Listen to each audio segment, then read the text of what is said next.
Anatoly Karpov shows us his tactical abilities in this match against Grigory Ravinsky. Karpov is playing with the black pieces here, and Grigory is playing with the white pieces here. So after bishop to b5, this is the Ryle opus, and the pawn push makes this the Morpheus defense, where the bishop is attacked and it retrieves to a4. Knight to f6 is played, attacking the central e4 pawn, and castles on the king side Grigory.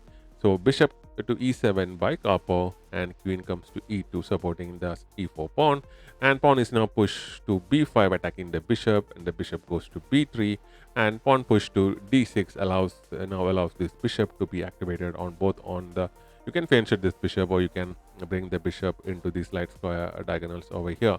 Pawn push to c3 here, with the intent of pushing this pawn here and attacking the center later on in the game. So Karpov castles on the king side, and rook now comes to d1 before pushing with the ideas of pushing this pawn over here. So knight goes to a5, attacking this nice little light square bishop and attacking the bishop, and the bishop drop backs to c2. So the earlier pawn push actually gives a space for this bishop in case it's attacked over here. So, and it's also allow you to push this pawn over here. So c5 now trying to counter this pawn push on the d4, and now the pawn push on d4 happens, and the queen to c7 is played, keeping up the pressure in the central and central of the board. So h3 is played by here, not allowing this bishop or the knight to come over here onto this g4 square. So rook to e8 is played, creating this x-ray attack on the queen, and for the time being it's not a problem here. So here d into e5 is played, but the best move would be to push the pawn over here, create this pressure points on the square, especially this square, because this is a weak square for black over here, but this square is defended by the pawn over here. So the pawn is captured back with the e pawn, and a knight d2 is played. So Karpov uses the opportunity to bring his rook here to d8, and after which the knight goes to f1 over here, bringing this knight over here into the king side of the board. So rook captures, Karpov uses this opportunity to exchange the rooks off, and the queen captures back, and now c4 is played, creating this nice little pawn structure on the queen side. This knight is still here over here, so it might be a good idea to bring this knight back into the game here. The knights and the rim are dim. So bishop to g5 by Grigory, and bishop to e6 by Karpov, allowing you to bring your rook into the game over here, and also activating the light square bishop. So queen to e2 is played. So in case this rook comes over here, you can bring back your rook over here to d8 and counter. So the knight reorients to b7, and a knight to g3 by Grigory. The best move would be to retrieve this bishop over here, basically. But this looks like a good move, but the best move was this. Because after that, the pawn push to g6 by Karpov. The best move would be to push this pawn here at h6 and attack this bishop. So rook now comes to d1, and it's Karpov counters it with the rook on d8, and the rooks get exchanged, and the bishop captures back, and the queen comes to e3 over here, creating this nice little battery with the bishop over here. So now we cannot play this pawn move anymore right now. So the knight now comes to d7, basically attacking, creating an attack on this particular bishop over here, and the bishop's get exchanged, and knight captures back, and it's captured back with the knight. So queen now comes to h6 over here, and pawn is now pushed to f6, and queen goes back to e3, and pawn is pushed to f5, and h4 is pushed here, and b4 is played by Karpov, attacking the pawn structure. And here pawn is pushed here to h5, but the best move would be to go for the capture of this pawn. And now this basically allows the king comes to g7, and bishop to d1 is played. Here the knight over here would have been the best move, and knight to f7 is played by Karpov, but still the best move would be to push this pawn over here.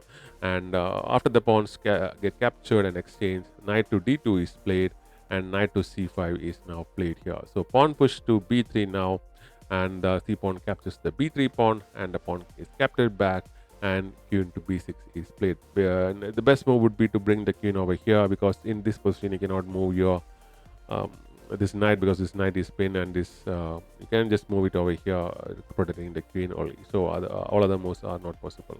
So knight to f1 is played. The best move would be to bring your knight over here, or go for the exchange of these pawns, but the knight move was played, and knight to d6 by Karpov, and now the pawn is pushed to c4 here, and the queen goes to c6, freeing up this knight. So bishop to c2 is played, and this queen over here was the best move. And now pawn push to a4, and after the capture, this bishop captures the pawn. It was even better to capture with your knight attacking the queen, and after the capture your bishop will still be here.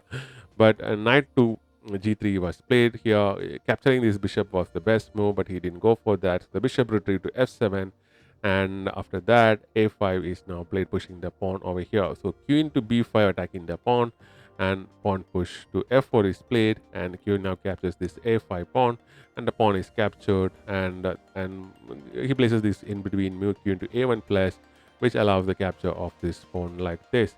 So here knight to f3 is played. The best move in this scenario was to bring the knight over here, but he didn't go for that. So queen goes to b2 is played, pinning this bishop. So because you cannot move this bishop because of the check, and the next move you can go for a pawn push over here. But this move basically leaves this knight here undefended. So basically the queen can capture it, and the queen does capture it, and after which the pawn push to b3 is played here. So this knight is this bishop is under the threat, but this knight move to this, the knight move to e1 was the best here, but the knight is moved to d4 here, and after that this bishop is captured over here, allowing you to capture with either with your rook, with your queen, or with your knight over here. So the knight captures at the c2 pawn, and now this knight to c4 move basically cuts off the support of this knight, and this knight is also pinned at the same time. So this bishop supports this knight, and you cannot capture this knight with your queen, and because of that, after the knight to e2 move, basically this knight is basically gone, and because he's down by a piece, Grigory resigned the match because of this combination. So he resigned the match as of this position because of this incredible position that was reached. So thanks for watching.